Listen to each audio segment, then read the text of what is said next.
Eu quero que você abra comigo a sua Bíblia. Eu dei um tema para essa mensagem: o preço do resgate. Nós vamos falar hoje sobre um homem que é uma das histórias que eu mais amo na Bíblia, que é o livro do profeta Oséias. Eu amo ler o livro do profeta Oséias. Oséias é conhecido como um dos profetas menores, não porque ele é menor em conhecimento, mas porque são textos, livros bem curtos. Então são conhecidos como os profetas menores, amém? E Oséias é um desses profetas. Oséias, ele era contemporâneo de Isaías, Amós. É um homem, é um profeta que a Bíblia ela vai contar numa história que é uma história real que nós estamos vivendo nos dias de hoje, amém? Abra sua Bíblia, por favor, em Oséias capítulo 1, versículo do 1 até o 9. Diz assim o texto: palavra do Senhor que foi dita a Oséias, filho de Beere, nos dias de Uzias, Jotão, Acais, Ezequias, reis de Judá, e nos dias de Jeroboão, filho de Joás, rei de Israel. O princípio da palavra do Senhor por Oséias, disse, pois, o Senhor a Oséias: vai, toma uma mulher de prostituições e filhos de prostituição, porque a terra se prostituiu, desviando-se do Senhor. E foi-se e tomou a Gomer, filha de Diblaim, e ela concebeu e deu-lhe um filho.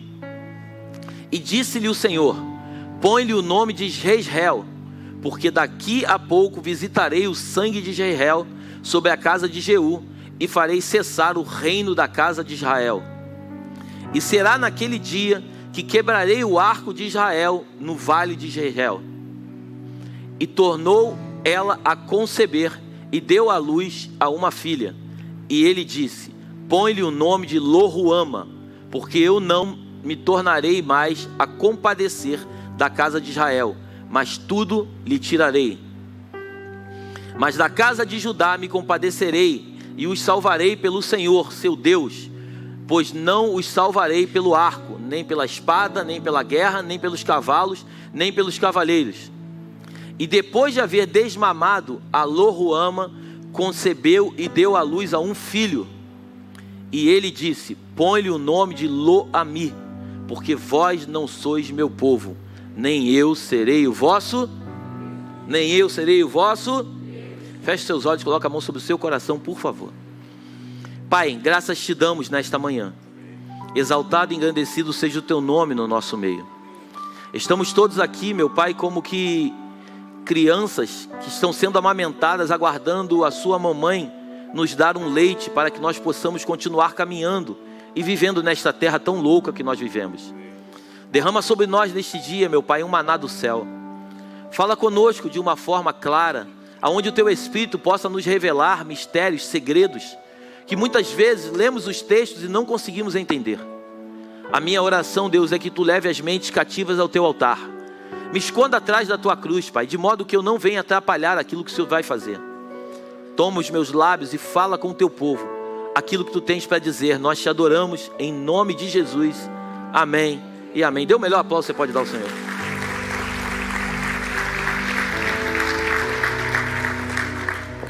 Para a gente poder entender a história de Oséias, a gente precisa entender algumas coisas na Bíblia, amém? 150 anos antes do reinado de Jeroboão II, quando a Bíblia fala aqui no capítulo 1, palavra do Senhor que foi dita a Oséias, filho de Beere, nos dias de Uzias, Jotão, Acais, Ezequias, reis de Judá, e nos dias de Jeroboão, filho de Joás, aqui está falando de Jeroboão II, amém? Eu queria te lembrar que o reino de Israel, ele foi dado a Davi. Davi, quando se tornou rei, ele se tornou rei de todo Israel, tanto o reino do sul como o reino do norte. Ele juntou todos os reinos e ele passou a reinar sobre todo Israel, amém? Estamos juntos até aqui? A Bíblia diz que Davi teve um filho chamado Salomão. Repete comigo, Salomão. Salomão começa o seu reinado muito bem. Ele constrói um templo para o Senhor, ele constrói uma casa para Deus. A Bíblia diz que na inauguração do templo, 1 Reis, capítulo 8, depois você lê na sua casa, ele quando ora, tem um momento que Salomão ora, a Bíblia diz que fogo desce do céu. Então Salomão, ele recebeu de Deus algo que ele havia pedido, que era sabedoria. E essa sabedoria que lhe foi dada, ele começa a colocar em prática, ele começa a fazer coisas que agradavam a Deus. E todas as vezes que a gente agrada a Deus, Deus manifesta de uma forma poderosa na terra. Amém? Só que o final da história de Salomão, você conhece, não é muito boa. E aí Salomão, ele tem um filho chamado Roboão. Repete comigo, Roboão. Quando chega no reinado de Roboão, Deus usa um homem, um profeta, Aias.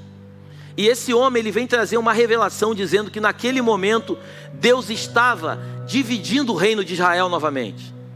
Deus estava entregando 10 tribos para o reino do norte e 2 tribos para o reino do sul. E a Bíblia diz que o Senhor chega a dizer que isso por misericórdia a Davi, seu filho.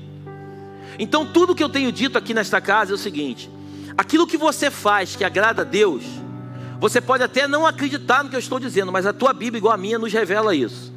Se nós agradarmos ao coração do nosso Deus, o nosso Deus provavelmente em algum momento vai ter misericórdia de nós e vai tocar na filha dos nossos descendentes, por causa de uma decisão que nós tomamos. Então é tão importante você entender isso, porque o reino de Deus não tem a ver com a tua vida, tem a ver com uma geração após você. O reino de Deus, eu quando partir daqui, ele não acaba em mim, ele continua na vida dos meus filhos, dos meus netos, dos meus bisnetos, e assim sucessivamente até Jesus voltar. Então Deus teve misericórdia de Davi, e por ele ter misericórdia de Davi, ele permite duas tribos para o reino do sul. Quais são as tribos, pastor? Judá e Benjamim. E as outras 10 tribos, ela fica para o reino do norte. E aí Deus pega essas tribos, o profeta, ele traz essa revelação. Então Jeroboão, quem era Jeroboão, pastor? Jeroboão era como se fosse um comandante do rei Salomão. Então Jeroboão agora ele toma posse de 10 tribos do norte, e Roboão toma posse de 2 tribos do sul. E essas tribos, elas começam agora, que elas viviam debaixo do mesmo território, mas começam a se degladiar. Começa um ter inveja do outro. Então quando a Bíblia diz, os filhos de Beeri, nos dias de Uzias, Jotão, Acais e Ezequias, reis de Judá, tribo do sul, amém? Jerusalém. E nos dias de Jeroboão, filho de Joás, rei de Israel, tribo do norte, Samaria. Estamos juntos até aqui? Estamos? Então a tribo foi dividida. E Deus ele tinha na verdade um compromisso com a tribo do sul, por causa de Davi, o seu filho. E quando a gente vai para a história do profeta Oséias, Oséias ele era um profeta. E Deus chama o profeta, bota no versículo 2, por favor.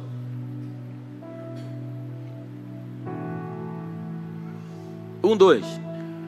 O princípio da palavra do Senhor por Oséias. Disse, pois, o Senhor a Oséias: vai, toma uma mulher de prostituições e filhos de prostituição, porque a terra se prostituiu desviando-se do Senhor. Eu queria que você tentasse imaginar um profeta chegando em casa para o pai dele e falou assim: pai, eu vou casar. Uau, esse é o sonho de qualquer pai, qualquer mãe, é o filho se casar, é a filha se casar. Hoje nós vamos fazer um casamento à tarde, eu e minha esposa. Então as pessoas elas separam tempo para poder preparar a festa, elas fazem tudo. Então eu fico imaginando o pai: ah, meu filho, já sei, tu vai casar com a filha do profeta tal. Ele falou: não pai, não é ela não. Já sei, meu filho, tu vai casar com a filha da irmã Maria. Não pai, não é com ela não. Meu filho, eu estou ficando agora curioso, com quem que você vai casar? Pai, eu vou casar com uma mulher do bordel. Eu queria que você tentasse imaginar, porque quando a gente lê a Bíblia, a gente precisa entrar dentro dela. Eu queria que você imaginasse a história de um homem chamado por Deus, um profeta, para se casar com uma prostituta, uma mulher de prostituição que ele foi tomar num bordel. Toma uma mulher de prostituições. Então Oséias vai lá num bordel, ele pega uma mulher e ele traz para ele.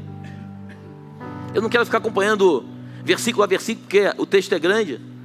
O livro de Oséias vai até capítulo 14. Mas a Bíblia ela é interessante, que ela vai nos revelando algumas coisas, e cada vez que eu leio a gente vai entendendo mais coisas. A Bíblia diz que quando ele toma essa mulher, ele se deita com ela, ele tem o primeiro filho com ela. Esse filho é dele. E ele coloca o nome de Jezreel. É até difícil de falar o nome. Jezreel. Repete comigo. Jezreel. Então ele tem esse filho. E esse filho ele significa chacina. Ele significa derramamento de sangue. O que é Jezreel, pastor? É o lugar, Isso está revelando a um lugar onde houve uma chacina. Está falando de um legado deixado pelo rei Jeú, por Acabe. Algo que desagradou a Deus naquela época.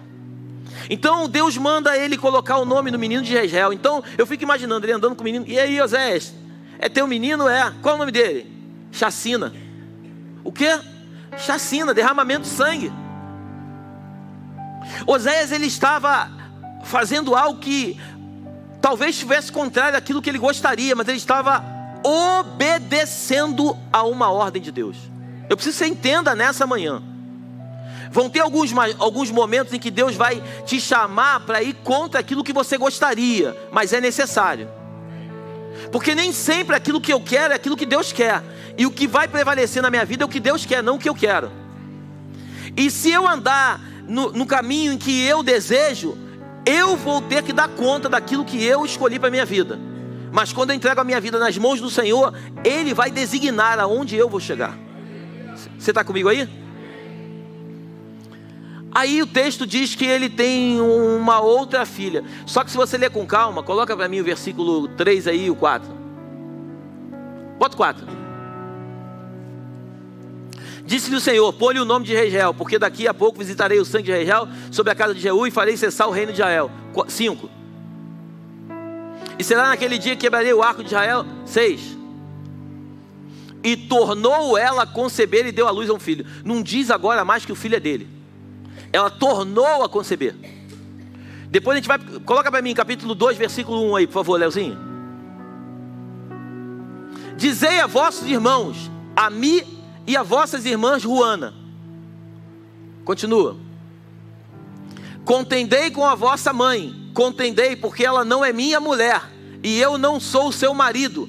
E desvie ela as suas prostituições da sua face, e os seus adultérios que entre os seus peitos. Então a gente vai perceber que, se a gente ler com calma, tudo indica que o segundo filho, a segunda filha, a menina, e o terceiro filho também não são filhos de Oséias. É filho de prostituição. Então, coloca para mim, volta ao versículo 6 lá. Então agora ela dá a luz a uma menina e coloca o nome de Lo-Ruama. Repete comigo, Lo-Ruama. O que significa isso, pastor? Quando você vai entender o significado de Lo-Ruama, está dizendo desfavorecida. Aí eu fico imaginando de novo, Oséias andando agora com os dois, com a chacina e agora com a desfavorecida. E aí, Oséias, mais uma menina agora? Qual o nome? Desfavorecida. Desfavorecida. Não tem o favor de Deus. É algo que Deus não projetou. Deus não sonhou com isso. Deixa eu dizer uma coisa para você nessa manhã. Tem coisas na tua e na minha vida que Deus não projetou para a gente. Tem coisas na nossa vida que nós tomamos posse e nós achamos que foi Deus que nos deu. E não foi Deus que nos deu, foi nós que decidimos ter. Quer um exemplo que eu te dê? Deus chama Abraão para uma missão. Ele falou assim: eu vou te dar um filho. A sua mulher entra no meio do caminho e fala assim: não, eu sou estéril, se deita com a empregada, que aí ela vai ter filho. Deus não mandou ele se deitar com a empregada. Ele se deitou com a empregada e teve um filho chamado Ismael. Quando, Gênesis capítulo 22, Deus manda Abraão subir um monte e fala assim: Abraão, pega o teu filho, o teu único filho, e sacrifica. Ué, como único filho se já tinha nascido Ismael? Tudo que Deus computa é aquilo que Ele te dá. Tudo que a gente tem, que não foi Ele que deu, Ele não computa sendo nosso. Ele não computa sendo nosso. Por isso muitas vezes nós ficamos sangrando quando temos que abrir mão de coisas, mas são coisas que não são nossas. Nós decidimos tomar posse, mas nunca pertenceram a nós. Você ainda está aí comigo nessa manhã? Eu peço ao Espírito Santo de Deus nessa manhã que fale ao teu coração o recado que Ele falou comigo quando preparava essa mensagem. Porque se você entender essa mensagem, todo o evangelho vai começar a se descortinar diante dos seus olhos. E aí ele agora tem um terceiro filho, que você também vai ler com calma. Versículo 7. Mas da casa de Judá me compadecerei e salvarei. Versículo 8. E depois de haver desmamado Lo-Ruama, concebeu e deu à luz a um filho. E lhe disse: põe-lhe o nome Lo-Ami, porque vós não sois meu povo, nem eu serei o vosso Deus. Quando você vai entender o significado de Lo-Ami, não é meu povo. O que Deus estava dizendo é o seguinte: naquela época, a adoração a Baal era muito grande. Eles colocavam diante de Baal como se Baal fosse o Deus da prosperidade. E é triste dizer isso. A igreja nos dias de hoje está vivendo isso. Uma adoração indiretamente a Baal. A igreja acredita que se tiver prosperidade, Deus está no negócio.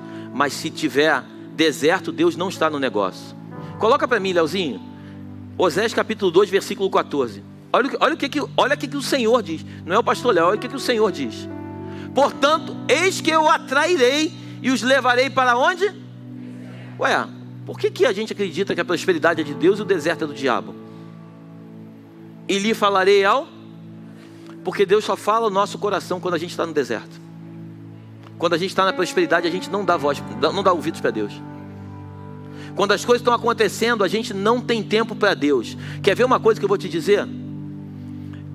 Você deve conhecer alguém assim. Eu conheço pessoas que chegam na igreja quebrada, que quando se levantam, a primeira coisa que fazem é comprar uma casa de praia e todo final de semana ir para Anga, e esquecem do Senhor. Aí o que Deus faz? Aí Deus fecha as portas. Entenda bem, ele não faz porque ele não gosta, porque ele precisa atrair para ele. Para trazer para ele precisa cortar algumas coisas que separam dele. Quando Deus pede para Abraão, sacrifica o teu filho, Deus não estava dizendo, eu quero matar Isaac. Deus estava dizendo assim, Abraão, eu quero de volta o teu coração. Abraão, o menino nasceu agora você esqueceu quem eu sou, e agora o teu olhar é só para Isaac. Isaac é tudo na tua vida. Abraão, Isaac é uma consequência da minha relação contigo. Eu quero que você mate Isaac no teu coração. Porque quando você matar... Porque antes de Abraão pegar o cutelo e enfiar Isaac, ele tinha que ter matado Isaac no coração. Porque ninguém sacrifica com a mão sem antes matar aqui, ó. Então ele falou assim, mata ele no teu coração, porque o teu coração tem que voltar a ser meu, porque eu sou tudo na tua vida, Abraão. Quando eu te chamei lá de Ur dos Caldeus, eu falei, sai da tua terra, vai para a terra que eu vou te mostrar. Você não me perguntou onde era, você não me perguntou quanto tempo eu ia levar, você nem me perguntou o que eu ia passar, o que você ia passar. Você simplesmente obedeceu a minha voz e eu fui fazendo com que você se tornasse perfeito na caminhada. Aí então Deus ele está dizendo para o povo o seguinte, olha, Oséias, só que interessante que quando Oséias ele tem o primeiro filho de Israel, lê na tua casa depois com calma. Gomer ela volta para a prostituição. Deus manda Oséias ir lá e buscar ela na prostituição de novo. Mas ela gostava, porque ela e aí teve um momento em que Oséias presenteia ela, mas ela acha que o presente que ela recebe é relacionado a Baal e não a Deus. Porque muitas vezes a gente acha que aquilo que a gente conquista, fomos nós que conquistamos e não foi o Senhor que nos deu. E quando a gente acredita nisso, indiretamente a gente está adorando a Baal. Porque toda honra e toda glória tem que ser dada só a uma única pessoa, chamada o Senhor. Jesus andava na terra, as pessoas, ele fazia milagres. Uau, você é o cara. Não, eu não sou o cara, eu sou o filho do cara, o cara é ele. Só que eu e ele somos um, então tudo que eu faço é como se ele estivesse fazendo. Tudo que ele faz é como se eu estivesse fazendo. Porque eu e ele somos uma única pessoa. Aí tem um momento no final da história de Oséias, que a Bíblia diz que Gomer ela resolve abandonar tudo. E ela vai viver, não só viver na prostituição, mas agora ela resolve adorar com todas as suas forças da Baal. E aí tem um momento em que Oséias está passando pelas ruas de Samaria. Eu fico imaginando, Oséias passa por um mercado. E está lá Gomer toda destruída, igual uma caveira, magra. Já viu um cracudo? Eu pergunto para você, isso é projeto de Deus na vida de um homem, sim ou não? Claro que não. Quem é que faz isso? Baal, o diabo. Então agora Gomer está lá no mercado, sendo colocada como um leilão para ser vendida, toda destruída, igual uma caveira, completamente destruída. Sabe o que o Senhor diz para Oséias? Oséias, vai lá e compra ela para você. E aí Oséias ele obedece, ele vai lá e ele compra Gomer para ele. E talvez as pessoas que tivessem visto aquilo, talvez pensassem, agora Oséias vai se castigar, porque agora ele comprou essa mulher, e agora ela é propriedade dele, agora ele vai sacrificar essa mulher, ele vai bater nessa mulher, vai escorreçar essa mulher. Porque é assim que a sociedade pensa, sim ou não? Sim. Mas Deus fala para ela o seguinte, Oséias, ama ela mais do que da primeira vez. dá para ela um amor que ela nunca conheceu na vida dela. Oséias vai lá e ama aquela mulher. Eu tenho dito aqui na igreja para alguns irmãos que andam comigo, quando você vai ler a história de Jeremias foi lançado dentro de uma cisterna. Quando você vai ler a história de Oséias se casa com uma prostituta. Isaías, ele anda com as nádegas de fora. Quando você vai vendo cada um dos profetas, Ezequiel, Deus matou a mulher dele. Então quando você vai vendo a história de cada profeta, você vai vendo que esses caras, eles viveram coisas terríveis. Porque na verdade eles não transmitiam uma mensagem, eles eram a própria mensagem encarnada. O que nós precisamos entender, igreja, é que nós precisamos ser a mensagem. Essa semana eu falava com uma pessoa e assim, por favor, não me interprete mal, mas eu conversava com uma pessoa e falei assim: cara, eu sou um cara que eu estou sempre buscando as escrituras, porque se alguém chegar para mim agora e falar assim, prega uma palavra aí, eu prego na hora uma palavra, não porque eu sou bom, porque eu tenho que entender que eu sou a própria mensagem encarnada.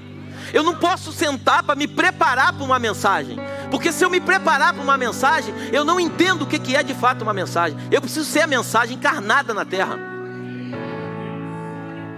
Eu até falava com os pastores e falei assim: vocês precisam ter sempre uma carta na manga, porque pode ser que chegue um dia e fale assim: eu não quero pregar, você vai pregar hoje.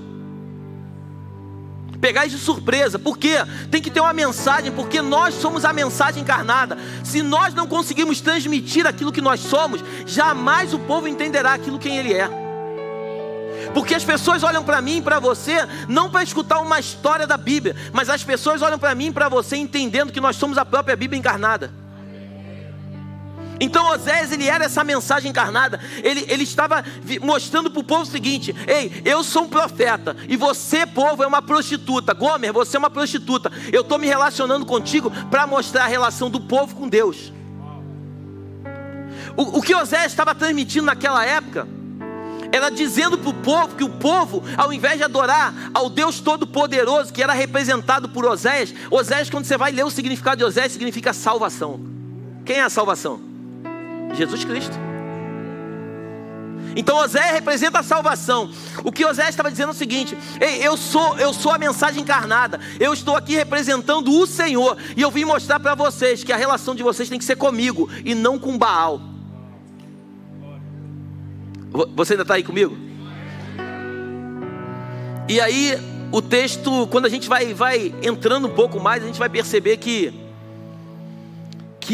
o povo ele não entende, porque o povo, nós somos muito oscilantes. Tem dias que a gente está cheio de Deus, tem dias que a gente está vazio de Deus, tem dia que a gente está cheio de Deus, tem dia que a gente está vazio de Deus. Mas você concorda comigo que se nós mergulharmos todos os dias em Deus, nós vamos estar sempre cheios de Deus? Sim ou não? Se hoje eu me relaciono com Deus e amanhã eu não me relaciono, provavelmente amanhã, quando vier uma pressão, eu vou estar fraco e eu não vou conseguir entender quem eu sou. Mas quando eu tenho uma relação íntima com Deus, e eu vivo com Deus todos os dias da minha vida, até nos momentos de dificuldade, antes de ter a dificuldade, primeiro eu tive a bonança. Então eu entendo que a bonança é muito melhor do que a dificuldade. Então quando eu tenho uma relação íntima, eu passo pela dificuldade, entendendo que após a dificuldade, no dia seguinte vai vir de novo uma relação íntima. Você consegue entender? Por isso que a Bíblia diz que as misericórdias do Senhor se renovam a cada manhã. Porque hoje você tem um dia ruim, mas amanhã de manhã, se você decidir ir para dentro do teu quarto e ter uma relação íntima com Deus, quando Ele desce e te visita, todos os teus problemas são esquecidos. O que Deus está falando para mim e para você essa manhã é o seguinte: quanto mais nós tivermos uma relação íntima com Ele, menor serão os nossos problemas. Eles não vão acabar, porque no mundo passareis por aflição, mas tem de bom ânimo, eu venci o mundo. João 16:33, amém?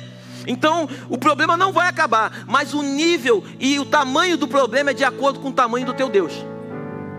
Se eu me encho de Deus, isso é uma balança. A balança, ela nunca vai ficar assim, ela sempre vai ficar assim, ó.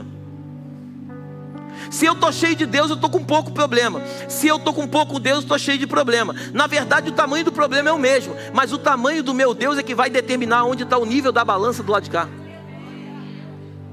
Você consegue entender?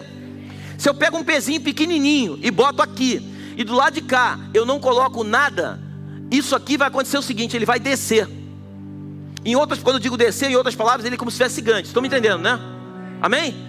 Eu pego um pezinho pequenininho e boto do lado de cá, que é o problema. E do lado de cá eu não boto nada. Então a balança ela vai, tum.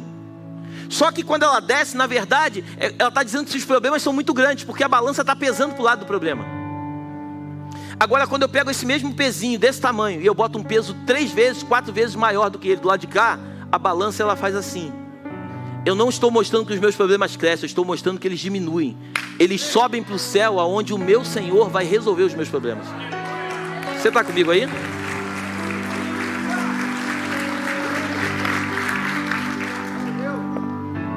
E Oséias, ele tem o 3º filho, como eu falei, Lo-Ammi, que também não é filho dele. Não é o meu povo. Só que quando a gente vai mergulhando nas escrituras e vai entendendo um pouco mais, eu disse para vocês sobre o reino do sul e o reino do norte. Reino do norte, Samaria. Reino do sul, Judá. Judá e Benjamim e as outras 10 tribos aqui no reino do norte. Amém? Estamos juntos? Então Deus estava mostrando para o reino do norte, principalmente para o reino do norte, que eles estavam se perdendo naquela relação com Deus. Eles estavam permitindo, só que, olha que coisa interessante, 150 anos antes, quando eu falei para vocês, levantou um homem chamado Jeroboão I. Não era esse Jeroboão não. Quando a tribo foi dividida, esse camarada, ele sabia que existia uma lei. A lei de quem, pastor? A lei de Deus. Que o povo de Deus tinha que todo ano subir a Jerusalém para adorar nas festas. As festas eram comemoradas em Jerusalém, no templo. Estamos juntos até aqui? Então existiam 3 grandes festas: Tabernáculo, Pentecostes e Páscoa. Amém? Então o povo, eles subiam a Jerusalém para adorar. Jeroboão, que agora era rei agora do norte, ele tinha medo do seu povo subir a Jerusalém para adorar e o seu povo aqui se corromper e passar para o lado do reino do sul e ele ficar desprotegido. Então o que ele faz? Ele cria 2 bezerros de ouro. Ele coloca um em Dan e o outro em Betel. E ele começa a dizer para o seu povo que agora o Deus a qual eles servem era representado por aquele bezerro de ouro. Então o povo agora, quando chegava nas festas, eles não subiam mais para Jerusalém, como a tribo do sul subia. Eles faziam o seguinte: uma turma ia para Betel e a outra turma ia para Dan. E eles adoravam os bezerros de ouro. Você ainda está aqui comigo? Pastor, mas o que isso tem a ver com a nossa história? O que tem a ver com a nossa história é que o engano, grava isso no seu coração, o engano ele é muito parecido com a verdade, mas ele não é verdade. Tem muitas coisas que parece que é de Deus, mas não são de Deus. Tem muitas coisas que, mas o meu coração a minha intenção é boa. O reino dos céus não é feito de intenção, é feito de obediência. O reino dos céus, ele não é feito, mas Deus conhece o meu coração. Quem já ouviu assim pessoas falando isso? Mas Deus conhece o meu coração, pastor. Mas Deus não está preocupado em conhecer teu coração. Antes de conhecer teu coração, quando você estava no ventre da tua mãe, ele já te conhecia, já tinha escrito linhas do teu respeito. Ele sabe tudo sobre você. Mas a questão não é ele conhecer teu coração, a questão é se você conhece o coração dele. Porque ele conheceu o teu, eu tenho certeza que ele conhece, não precisa me dizer isso. Agora a minha pergunta é: você conhece o coração dele? Você sabe de fato o que ele tem para você? Porque se você entender o que ele tem para você, você não vai adorar Deus nem em Betel nem em Dan, você vai adorar em Jerusalém. Você não vai adorar a Deus que não é Deus. Você não vai adorar um Deus feito de pau, um Deus que é uma estátua. Você vai adorar um Deus vivo, um Deus que você não vê, mas que você crê. Um Deus que você não consegue apalpar, mas um Deus que você sabe que é real, que Ele está aqui. Quando você conhece Ele, glorifica o Senhor.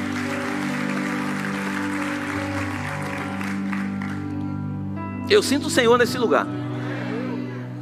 E a gente começa a perceber que Deus, ele é muito mais simples do que a gente imagina. A religião, ela colocou muitos dogmas, muitos conceitos sobre a tua e sobre a minha vida. A religião, ela começou a colocar um monte de coisa em cima de mim e de você, um fardo que a própria religião não é capaz de carregar. E isso foi afastando muitas pessoas de Deus. E eu quero nessa manhã, em nome de Jesus, te pedir para que você tenha muito discernimento para quando você for convidar alguém para vir à igreja.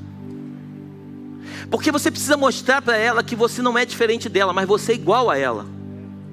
O grande problema é que nós convidamos pessoas para vir para a igreja com a convicção de que nós estamos certos e eles estão errados. E eles precisam nos ouvir para entrar no caminho certo.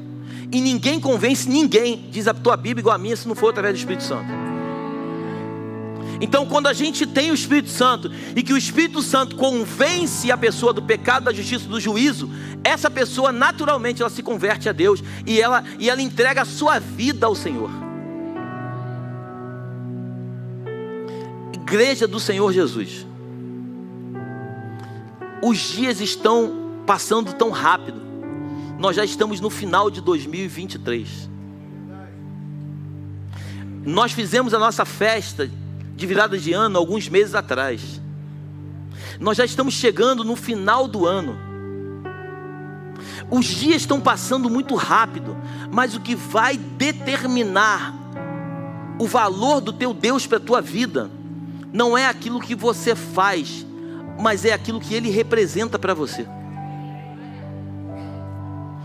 Nós não precisamos nos envolver com muitas coisas. A prioridade é sentar aos pés de Jesus e ouvir o que Ele tem para nos falar. Glorifica o Senhor.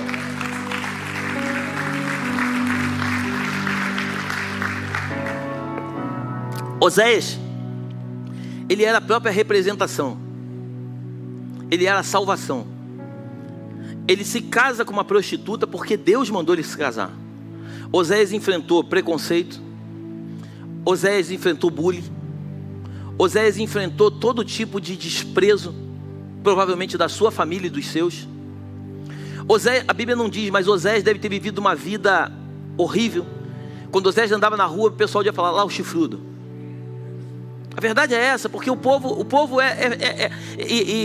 normalmente o crente é o que mais acusa. É uma realidade. A gente tem que ser verdadeiro. Eu não consigo subir aqui e não ser verdadeiro. Nós somos os que mais acusamos. Eu não estou falando você não, estou falando nós. Nós somos os que mais acusamos. A gente olha para as pessoas com preconceito. A gente não consegue entender de fato o que Jesus tem na vida dessa pessoa. Quando você vai ver a história de Manassés, quando dizem os estudiosos, quando você vai ler sobre Flávio Josefo chega ao ponto de dizer que as ruas eram tomadas de sangue. Sangue ficava até a altura da canela de tanta morte que aquele homem fazia naquela época. Um homem mau, um homem ruim. O pior rei que já existiu é Manassés. Esse cara um dia ele foi preso. A Bíblia diz que o Senhor o visitou. E quando o Senhor o visitou, esse homem entendeu quem era o Senhor e ele voltou e desfez tudo que ele havia feito de ruim. Então nós como igreja precisamos olhar para as pessoas e tirar o olhar de desprezo e de crítica e entender que nós não sabemos o que Deus tem na vida dela. Às vezes uma pessoa que é muito ruim hoje, Deus quer usar ele como uma ferramenta dele lá na frente, e às vezes você está desprezando aquilo que Deus aprova. Grava isso. Às vezes você pode estar desprezando aquilo que Deus aprova. Nós fomos chamados, entenda bem, pastor, nós não fomos chamados para aceitar tudo, mas nós fomos chamados para amar todos. Nós fomos chamados para abraçar todos, o pecador, principalmente o pecador. Então Oséias, ele era uma mensagem encarnada dizendo para o povo: olha, eu sou um profeta, e Gomer é uma prostituta, é uma mulher que teve filhos que não são meus, mas mesmo não sendo meus, eu assumi esse B.O. O que Oséias estava dizendo é o seguinte: assim é o Senhor, que é o Deus dos céus e da terra, e vocês, nós, somos a prostituta. Que é isso, pastor? Isso é forte. É triste dizer isso, mas nós somos a prostituta. Mas eu quero dizer o seguinte: mesmo os filhos que não são dele, ele assume como sendo dele. Por isso que Jesus, ele é a própria salvação. E detalhe que quando Oséias vai até o mercado comprar Gomer, ele compra por um preço que ninguém foi capaz de pagar. Há 2000 anos atrás teve um camarada chamado Jesus Cristo que subiu numa cruz. Esse cara, ele subiu numa cruz, ele pagou um sangue inocente, o maior preço pago até hoje por você e por mim. Você consegue entender isso? Ele sobe numa cruz, ele paga um preço que ninguém pagaria por mim e por você. Se alguém me visse alguns anos atrás, ninguém pagaria 10 reais em mim. Ele resolveu pagar a vida dele por mim. E hoje, alguns anos depois, pela sua infinita misericórdia, porque eu não sou merecedor, Ele me coloca aqui no altar para falar para você quem Ele é. Sabe por quê? Aqueles que me viram no passado e que diziam que não ia dar em nada, o meu Senhor e o teu Senhor já sabia que agora, no ano de 2023, levantaria um homem com autoridade para falar do amor dele. Esse é o Jesus que nós cremos. Por isso, quando você vê alguém lá na sarjeta, deixa eu te pedir uma coisa em nome de Jesus: tenha compaixão dessa pessoa. Ela deve estar nos assistindo pela internet. A Dona Antônia, quem lembra da Dona Antônia? Levanta a mão. Dona Antônia é aquela senhora que sempre acompanha a gente, uma cega, né? Ex-cega, em nome de Jesus. E ela, o sonho dela era me conhecer. E um dia, a amiga dela sempre vem na oração com 6 horas da manhã. Um dia a amiga dela me contou que ela tinha um sonho de me conhecer. Ela me ouvia, não conseguia me ver e queria me conhecer. Aí eu peguei o telefone na quarta-feira de manhã e liguei para ela. Falei com ela, chorou no telefone. Eu falei, eu quero que a senhora venha na igreja. Mas eu não tenho condição. Eu falei, vou mandar um Uber pegar a senhora. Pagamos um Uber, ela veio, ela deve estar me ouvindo. Ela veio no culto, ela sentou aqui. No final do culto, abracei ela, beijei ela, fiquei ali orando com ela. E o Senhor falou no meu coração: filho, cuida dela. Sabe quantas pessoas cegas eu conheço, você conhece? Algumas. Mas o Senhor falou comigo: cuida dela. Eu liguei para um amigo meu que é o melhor oftalmologista do Brasil. Eu falei: Luiz Fernando, eu precisava da tua ajuda. Queria levar uma senhora aí. Está o Nilton lá atrás, que não me deixa mentir. O pastor Renato não está aqui, mas foi junto. Levamos ela numa consulta. Chegou lá, fizeram uma barbeiragem na vista dela. Uma das vistas ela vai ter que arrancar, de tão ruim que ficou. A outra, a pressão de uma vista que normalmente é 12, estava com 50. Já tinham feito também cirurgia. Ele tirou toda a medicação que ela estava usando, mandou comprar uma medicação nova, nós compramos tudo para ela. E ela começou o tratamento. E eu acredito de todo o meu coração que em breve ela vai estar sentada aqui, enxergando e glorificando o Senhor. Sabe por quê? Segura aí. Sabe por que eu estou falando isso? Não é para dizer para você que eu sou bom. Não. Bom é Deus. Quando Jesus passou certa vez, um jovem rico falou assim: ei, bom mestre. Ele falou assim: por que tu me chamas de bom? Não tem ninguém bom que não seja o Pai. Então nós não somos bons. Nós simplesmente obedecemos aquilo que o Senhor diz. Então não tem a ver com bondade, mas tem a ver com escutar a voz do Espírito. Eu quero andar em um lugar aonde eu consigo ouvir as batidas do coração do meu Pai e responder aquilo que Ele me pede para fazer. Eu não vou mudar o mundo, mas se Deus permitir, eu vou mudar a história daqueles que andam do meu lado. Eu não vou conseguir tocar em todos os cegos do Brasil e do mundo, mas aqueles que o Senhor trouxer até a minha vida, em nome de Jesus, que Ele disser para mim: cuida dele, eu vou cuidar, custe o que custar. Algumas pessoas até falam assim: mas tem SUS. Tem SUS, mas o SUS não faz por ela o que o Dr. Luiz Fernando está fazendo. O SUS não vai fazer por ela o que uma pessoa com condições suficientes vai fazer. O que eu quero que você entenda nessa manhã é que Deus nos chamou para mudarmos a história de pessoas. Eu tenho dito nesta casa, até o Senhor me levar, o Evangelho não tem a ver comigo, não tem a ver contigo, tem a ver com o outro. O Evangelho nunca foi sobre mim. Está aqui que convive comigo há 17, vai fazer 18 anos. Ela chega a dizer para mim o seguinte: que quando eu vejo um problema, eu pulo para dentro do problema. Eu não consigo ver uma pessoa passando necessidade que eu posso ajudar e eu não me envolver. Eu não consigo. Se você não se envolve com os problemas de quem você conhece, você me perdoe, você ainda não entendeu o que é Evangelho. Você não entendeu o que é Evangelho. Casa, já dei algumas. Carro, já dei alguns. Não é porque eu sou bom, é porque o Senhor disse para eu fazer.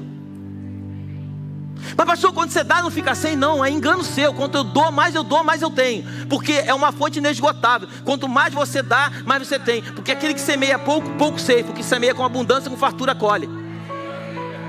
Então quando você dá muito, Ele te dá muito. Quando você dá pouco, Ele te dá pouco. Isso é a Bíblia. Isso é o reino dos céus. Não tem a ver comigo, não tem a ver contigo, tem a ver com o Senhor. Então Oséias, ele está dizendo o seguinte: aí, vocês são uma prostituta.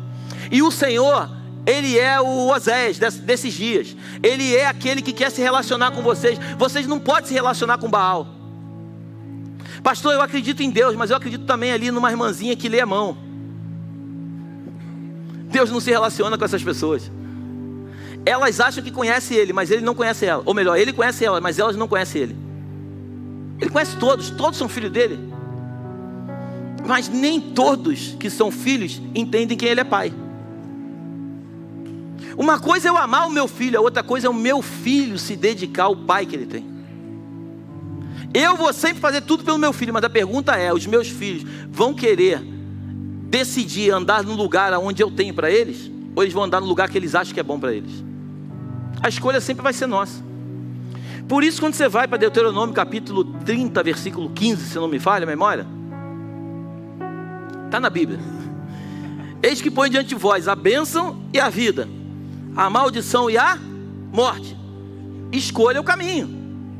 A escolha sempre vai ser nossa.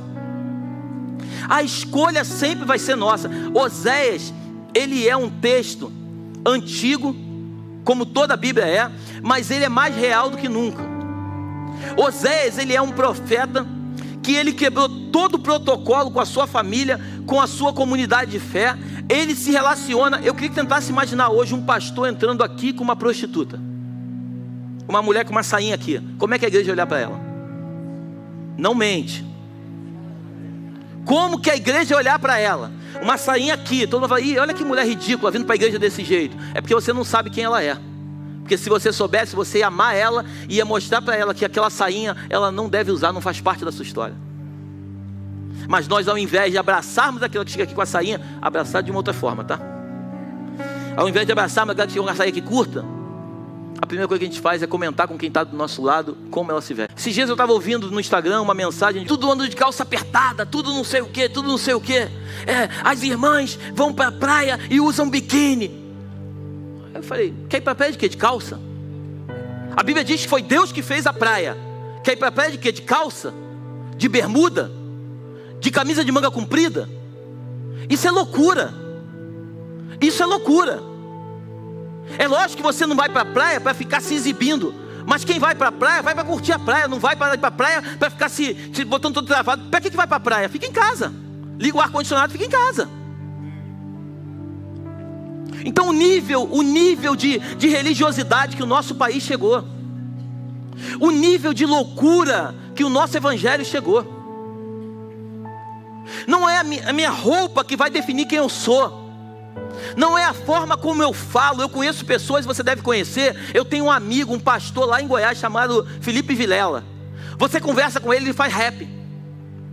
Se você sentar com ele numa mesa, ele faz você chorar de tanta profundidade do evangelho. Mas quem olha para ele acha que ele é um louco, que ele é um maconheiro. Porque a gente julga por aquilo que a gente vê e não pela profundidade que nós somos. Um homem de Deus que tá cuidando de uma igreja em Goiás, que a igreja não para de crescer, que as vidas estão sendo transformadas. Homens, esse final de semana eu tive com ele passado, homens milionários estão chegando na igreja dele e estão se rendendo para ouvir o que ele tem para dizer. Homens que são donos de indústria chegam lá para ouvir o que ele tem para falar, porque não tem a ver com a forma como ele fala, mas aquilo que ele carrega. Ele é a própria mensagem encarnada. Você consegue entender? Eu quero nessa manhã, em nome de Jesus, eu tinha muito mais coisa para falar, mas nosso tempo é curto, mas eu quero em nome de Jesus nessa manhã, que eu e você entendamos que o nosso Senhor, Ele é o Oséias dos dias de hoje. E nós, infelizmente, somos a prostituta. Nós precisamos abrir mão da vida de prostituição e nos render a Ele. Ele foi até um mercado e me comprou e te comprou por um preço que ninguém podia pagar. E agora a minha pergunta é, como está o nível de fidelidade entre nós? Porque a igreja, ela julga muito a prostituição, a prostituta, e ela acha que a mentira é um pecado que não tem muita importância.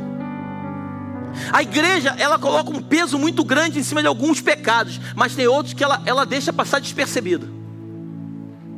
E por isso a Bíblia fala no livro de Cantares, fala sobre as raposinhas. Quem são as raposinhas? Elas entram sorrateiramente e elas fazem uma devastação em toda a plantação. Por isso aqui na igreja, eu quero dizer para você em nome de Jesus, se eu pegar coisa errada eu repreendo, pode ficar triste comigo e pode sair da igreja. Porque aqui nessa casa, enquanto eu for pastor desse lugar, eu vou colocar ordem e decência nesse lugar. Eu quero ensinar para você, eu não sou melhor do que você em nada, mas eu quero ensinar para você aquilo que eu tenho aprendido nesse livro.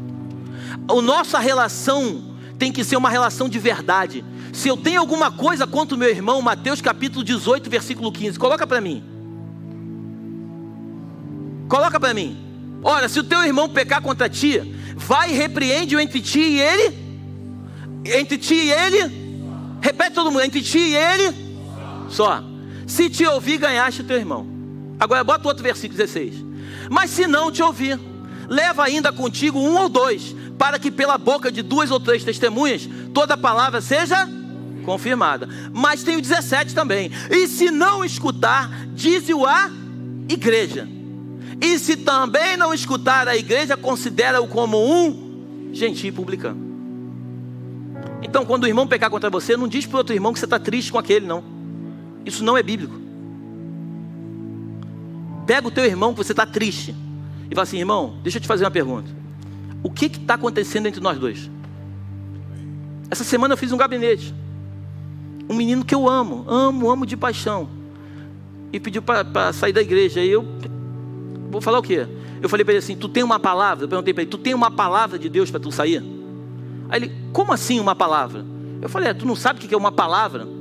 Eu só saio de um lugar, eu só me movimento de um lugar quando Deus me dá uma palavra. Quando Deus não me dá uma palavra, eu não saio. Eu fiquei anos num lugar porque eu não tinha uma palavra. O dia que Deus me deu uma palavra, eu saí.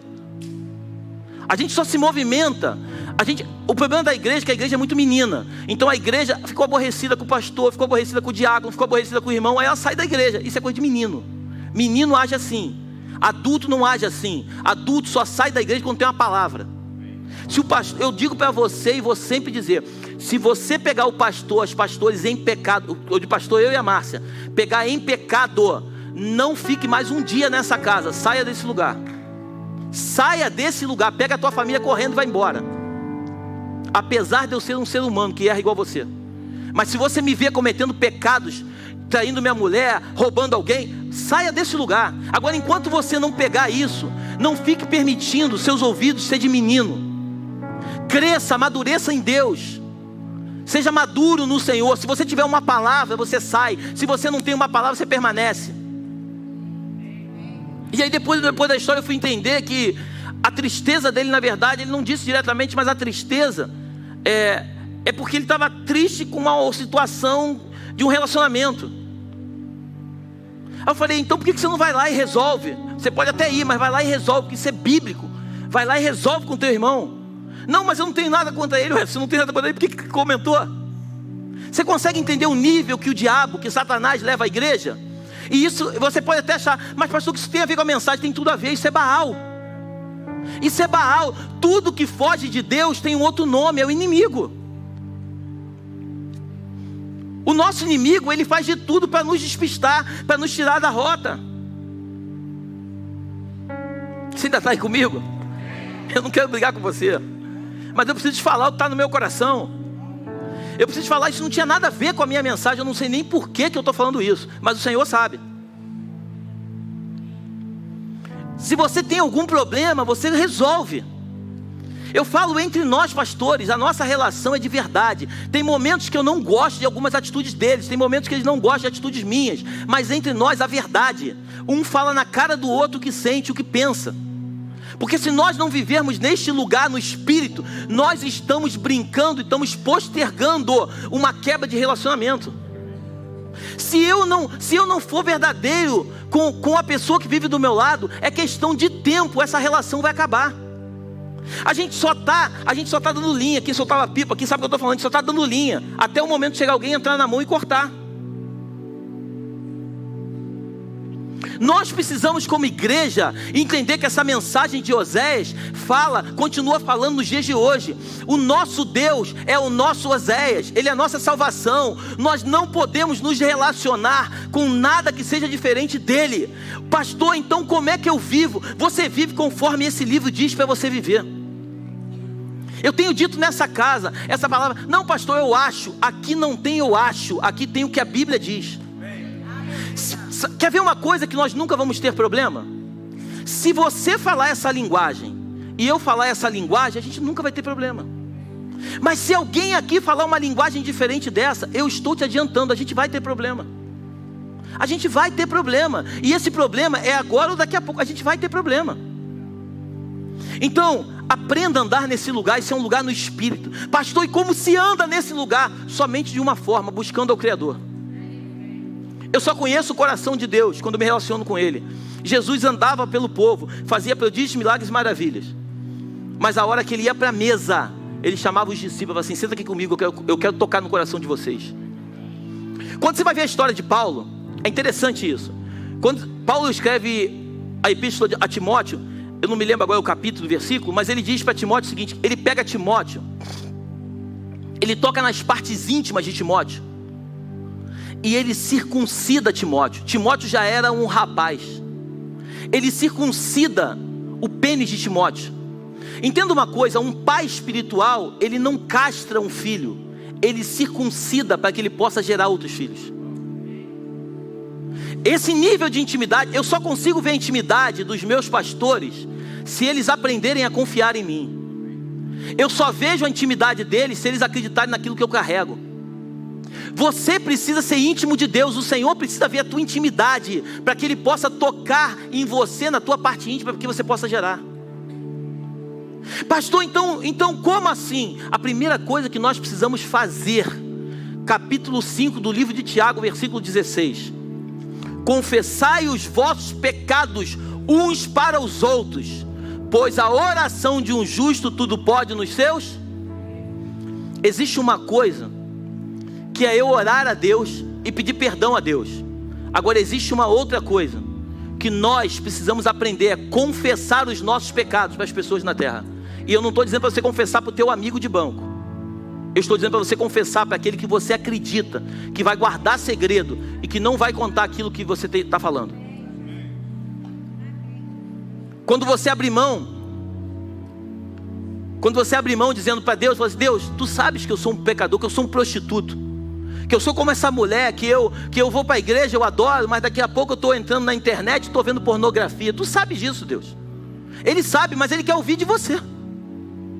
Ele quer ouvir de você isso. A igreja tem se escondido atrás de um lugar. A igreja tem se escondido atrás de muros. E a igreja não sai desse lugar, e por isso ela não consegue viver o sobrenatural de Deus. Interessante que Deus, capítulo de Osés, quando você vai lendo ele, Deus fala assim: olha, eu tenho misericórdia de vocês. Mesmo vocês sendo prostitutos, eu continuo sendo Deus de vocês, eu continuo sendo o pai de vocês. Eu continuo cuidando de vocês. Deus começa a dizer: eu queria que vocês lembrassem quando eu tirei vocês do Egito. Vocês estavam no Egito lá, vocês estavam adorando a outros deuses. Eu fui lá com mão forte, tirei vocês de lá. Mas vocês continuam fazendo o que vocês faziam lá no Egito. E se tem uma coisa que o diabo tenta nos pegar, é a nossa mente. Se a tua mente ela não é liberta nas coisas do mundo, você nunca vai entender de fato quem é o teu Deus. Eu tenho dito nesta casa, e o Senhor conhece o meu coração, eu não estou preocupado com uma igreja grande, mas eu desejo que nós sejamos uma grande igreja. Não grande no perímetro, não grande na largura, mas grande na profundidade. Quando você pega uma piscina rasa, ela é grande, mas ela é rasa. Quando você pega um poço, ele é pequeno, mas ele é fundo. O que vai trazer raízes, sustento para mim, para a tua vida, é a profundidade em Deus. Quanto mais eu conheço a Deus, mais eu tenho desejo de conhecer. Quanto mais eu experimento Deus, semana passada eu fui lá em Itajaí, estive lá com o meu pastor, lá com mais de 1000 pastores, uma conferência de pastores. Eu fiquei impressionado com o que eu vi naquele lugar. Homens de todos os lugares, do Acre, Mato Grosso do Sul, Mato Grosso do Norte, Amapá, Rondônia, de tudo que é lugar que tu possa imaginar, tinha mais de 1000 pastores. Todos eles ouvindo um homem, que é o meu pastor, pregar e dizer o seguinte: tem dias que eu vou pregar e parece que eu estou vazio. Eu saio da pregação e eu choro diante da presença de Deus, dizendo: Deus, por que eu estou me sentindo assim? E o Senhor visita ele e diz: sabe por que eu estou fazendo você ficar assim? Porque eu quero que você entenda que tudo que você carrega não tem a ver contigo, mas tem a ver comigo. E eu permito que você se sinta vazio, para que o povo se encha daquilo que eu tenho para ele. E aí ele diz que nos momentos em que ele mais se sente vazio, o Instagram dele começa a bombar. Pastor, que mensagem foi aquela que mudou a minha vida, que mudou a minha vida? Porque a mensagem não tem a ver com o pregador. A mensagem tem a ver com quem libera a mensagem. A glória nunca é nossa, a glória é dele. E aqui eu fecho. Sexta-feira agora fizemos um café de pastores. Tinham mais de 60 pastores de várias igrejas que vieram aqui na nossa igreja. Eu abri a reunião dizendo para eles uma coisa: aqui ninguém quer ser pastor de ninguém. Nós só queremos ser facilitadores do teu ministério. Porque o meu pastor diz o seguinte: se abrir um centro de macumba aqui na esquina, o pastor não fica com problema. Mas se abrir uma igreja do lado, ele fica desesperado. Porque ele acha que vai ser uma divisão do reino dele. Porque ele acha que o reino é dele.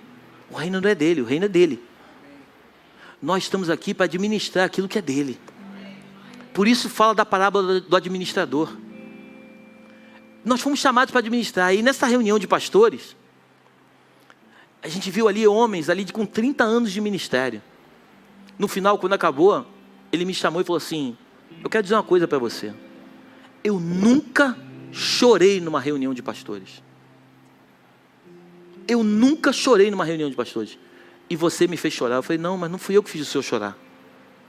Quem fez o senhor chorar foi o próprio Deus que chamou o senhor para essa reunião. Porque eu acredito que chegou um tempo de nós não levantarmos CNPJ, mas nós levantarmos o reino dos céus. Não tem a ver com a Belém, igreja. Tem a ver com o reino dos céus. Eu chego nos ambientes, eu não digo para todo mundo: eu sou pastor, levanta aí que eu sou pastor. Não. Uma vez cheguei no culto, uma pessoa que estava conhecendo a igreja, primeira vez, sentou no meu lugar. Estava tudo cheio. Eu fui e sentei onde está o Cléber. Eu não disse para ele: levanta daí que aí é o meu lugar. Não. O exemplo você faz, você não fala. Palavras convencem, exemplos arrastam. Nós precisamos entrar em um lugar. Isso não é uma falsa modéstia, não. Nós precisamos entrar num lugar onde o Senhor nos chamou para tocar em pessoas. Eu quando vou em empresas, eu aprendi isso com o Senhor. Eu quando vou em empresas, eu vejo os caras lavando o chão. Eu estava nesse hotel lá agora. Eu fazia questão de falar com todos os funcionários do hotel. Porque eu entendo que evangelho é a gente cuidar daquele que não é cuidado. Você consegue entender isso? Eu me emociono quando eu falo de Jesus. Porque falar de Jesus é algo tão profundo. Jesus não tem a ver com uma religião. Jesus não tem a ver com um sistema religioso. Jesus tem a ver com a tua e com a minha vida. A Bíblia diz que ele habita numa casa. Que casa é essa, pastor? Ele antes habitava dentro de uma tenda, um tabernáculo. Aí Davi resolveu fazer uma casa para ele. Aí ele foi habitar agora dentro de um palácio, dentro de um templo. Só que agora ele largou o tabernáculo, ele largou o palácio, e ele resolveu habitar dentro dessa casa. Você tem noção de um Deus? Eu queria que você tentasse imaginar um Deus que é criador de todas as coisas. Olha a humildade dele. Ele é criador de todas as coisas. Ele é um Deus infinito e ele se diminui ao tamanho de entrar dentro de uma pessoa imperfeita. Esse é o teu Deus e o meu Deus. E eu pergunto para você: porque se ele é tudo isso e ele quer habitar dentro de um cara pecador, por que nós não entendemos que a simplicidade é aquilo que ele mais ama? Por que nós não entendemos isso? O reino dos céus é feito das coisas simples. Feche seus olhos em nome de Jesus.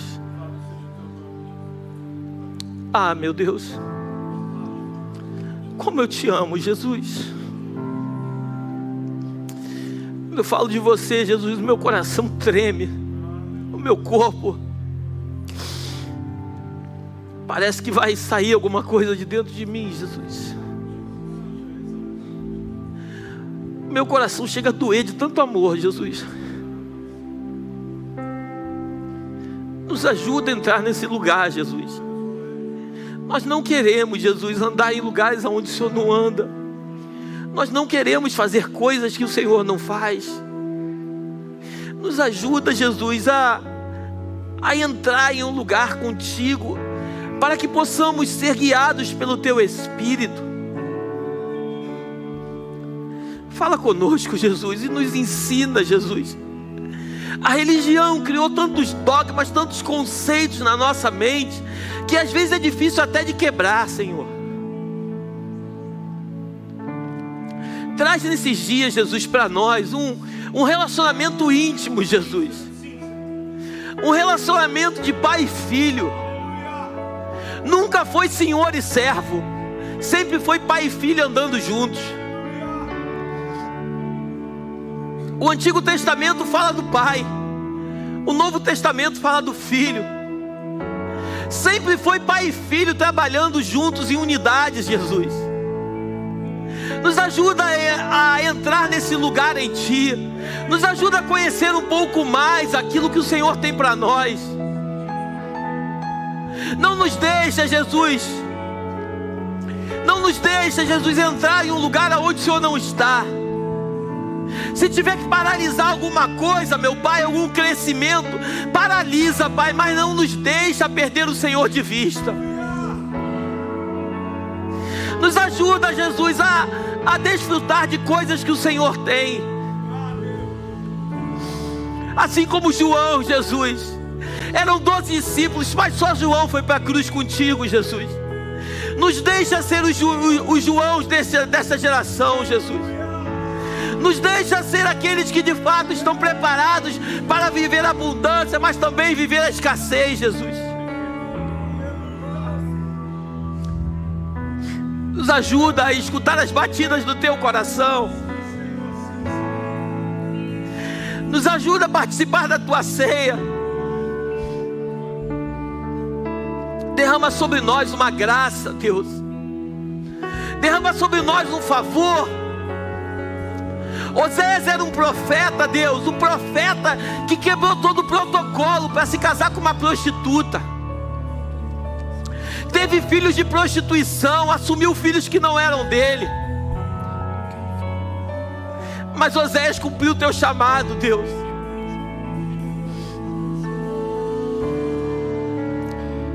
Que não fiquemos preocupados, meu Pai, com alguma vergonha, que se tivermos que passar pelo Teu Evangelho. Que não fiquemos presos, meu Pai, ao que vão pensar de nós. Mas que o Senhor nos use, meu Pai. Nos gasta nesses dias, Jesus. Nos gasta nesses dias, Jesus. Nos ajuda a tocar naqueles que muitos não tocam, Jesus. Nos ajuda a entrar, meu Deus, nas casas, meu Pai, que talvez nunca tenham dado a oportunidade de te ouvir.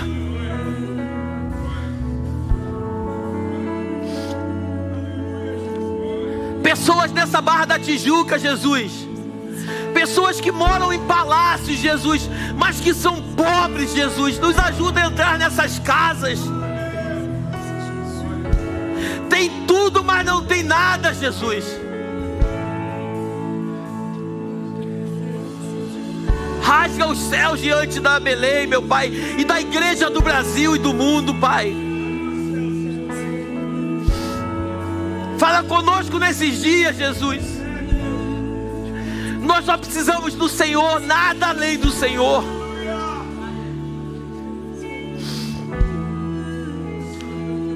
Leva-nos a um nível de intimidade contigo, Jesus.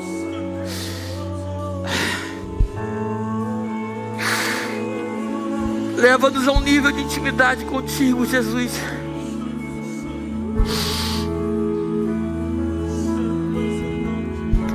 Fala com a tua igreja, Jesus.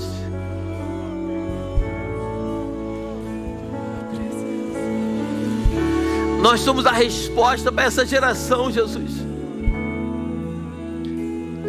Nós somos a única resposta para essa geração, Jesus.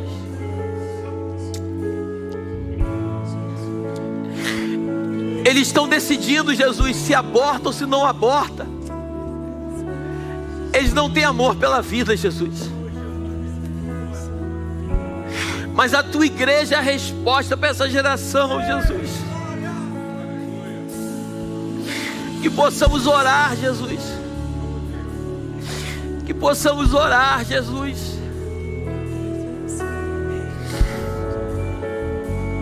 Levanta homens cheios do teu Espírito, Pai. Levanta mulheres cheias da tua glória, Jesus. Nós te adoramos. Leva-nos para os nossos lares, debaixo da tua proteção e da tua graça. Que o teu anjo vá diante de nós, nos conduzindo pelo único e verdadeiro caminho. E que as doces consolações do teu Espírito se façam presentes, não só hoje, mas para todo sempre. Vá em paz, vá feliz. Você tenha um final de semana abençoado.